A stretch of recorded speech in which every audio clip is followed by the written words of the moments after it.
We're at a time period where Sea of Thieves is facing quite some uncertainty. The content is expanding like wildfire, the storyline is evolving uncontrollably, the community is divided, and the game is growing relatively old. The future of Sea of Thieves has always been bright, but everything is leading somewhere.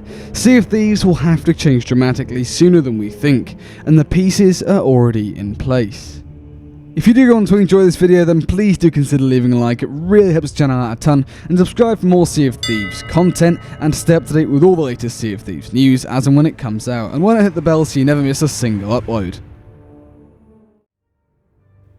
I really want to focus on adventures to start with. These time-limited experiences have been in the game for a while now, and no one is denying that they're bad. They're actually a great way to actively expand the story of the game.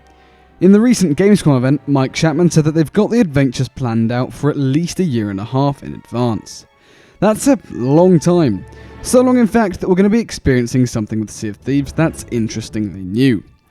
The game will be more predictable than ever. Every so often they change how they do their updates. Year 1 was big periodic, unpredictable updates. Year 2 through to almost Year 3 was monthly updates. The start of 2021, we get Seasons along with A Pirate's Life in June, which I've said it before and I'll say it again. It jumped up Sea of Thieves' mechanics and technology by about 2 years passively. Then, at the start of this year, we had the preview event where they unveiled how they're going to improve Sea of Thieves' core structure with adventures and mysteries, and also community days into the mix. So if the adventure's been planned out for so long in advance, we're not going to be seeing a change in the update structure for a while, if it ever comes. So it's pretty clear to see adventures need to and are taking us somewhere. People will get bored of them, and tall tales need to be implemented, which I'll get onto soon. First, I think it's pretty easy to see that things are ramping up in the Sea of Thieves. We've never been at a point where we've had better storytelling, so as a community we are charting new waters with regards to Sea of Thieves as a live service. It is essentially a sequel at the moment compared to launch, so no one knows what their plans are, even with 4.5 years of updates. So what's our timeline? First off, I think it's pretty obvious Flameheart needs to be resurrected. It's gotta happen, and I think it will. I've said this a million times, the war needs to ramp up. Now I want to divert to the Heart of Fire novel. I'm not going to give spoilers for those who haven't read it and plan on, but for those who have, we can clearly see where Sea of Thieves is going in some sense. Everything will be getting out of hand pretty goddamn soon. The seasons will be getting bigger, bolder, and better. The Sea of Thieves will be going to war, like it did in the novel, and the level of cinemacity will be off the charts. I think Sea of Thieves, for a period of time at least, will be turning into pretty much a full-on story game. Everywhere you go, the world will be changing. How can I base this all off a novel, I hear you ask? Cast your mind back to the Athena's Fortune novel, released in October 2018. This novel told the discovery of the Sea of Thieves by Ramsay, the Pirate Lord, and also Lorina's story. It told the origins of Captain Briggsy, Lord Greymarrow, and the crew of the Morningstar, when they were all alive, that is. It even went into detail about some of Greymarrow's minions, like Douglas. The biggest of all, though, was Tribute Peak and Rathbone. It gave the full backstory of this mysterious island and the Gold Hoarder. And guess what? 5 months and 7 days later, the anniversary update released with Sea of Thieves, Shores of Gold. All about Briggsy, Greymarrow, the Pirate Lord, and the Morningstar, and you guessed it, Tribute Peak and the Gold Hoarder. Heart of Fire has been confirmed to be setting the story for Sea of Thieves up, and give insights into the future content. For those who have read, I am 100% sure the Tribute Peak of the Heart of Fire novel was the place where the Ophelia resides. For those who haven't read, I will be doing a video on where I think the next region expansion will be, because, well, we definitely need one.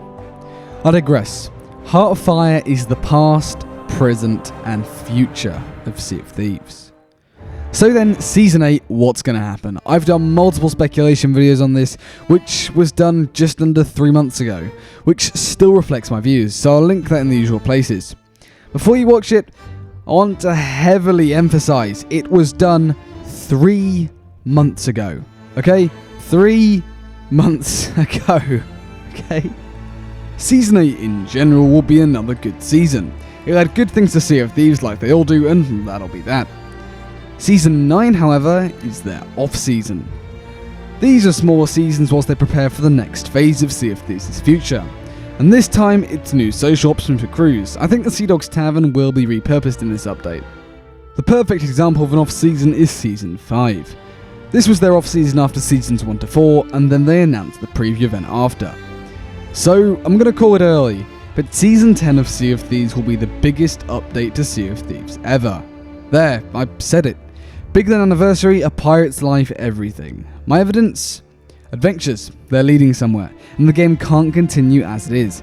People will grow tired of adventures eventually. The Heart of Fire novel outlines more content than Athena's Fortune ever did, and the lore and especially the locations in that are exciting as hell. There's got to be something bigger than anyone could have expected. Oh, and guess what? Season 10 can be aligned with either the anniversary of Sea of Thieves, 5 years, or E3. 5 years is a pretty gosh damn big milestone. Rare will definitely have a team working on the new era of Sea of Thieves for this. The game has come leaps and bounds since launch, and 5 years will be celebrated in more ways than anyone could expect.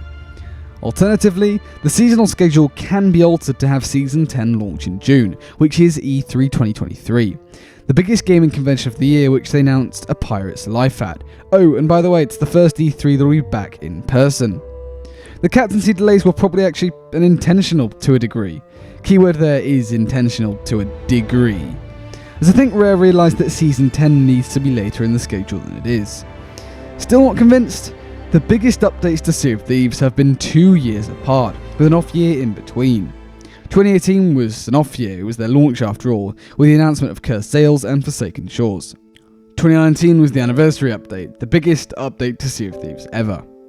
2020 was their off year, E3 was cancelled here. 2021 was A Pirate's Life, and 2022, Captaincy, off year. 2023 will be the 5th anniversary to Sea of Thieves, a non-off year, E3 back in person. All of the dates align perfectly. Everything is set in place. Sea of Thieves will be getting relaunched in 2023. But what will Season 10 be? Why do I think we'll see an in-game live event like other games do? And how can they mechanically achieve all of this, including a brand new campaign? Find out in Part 2 as we explore the relaunch of Sea of Thieves. Sea of Thieves' biggest update and season ever.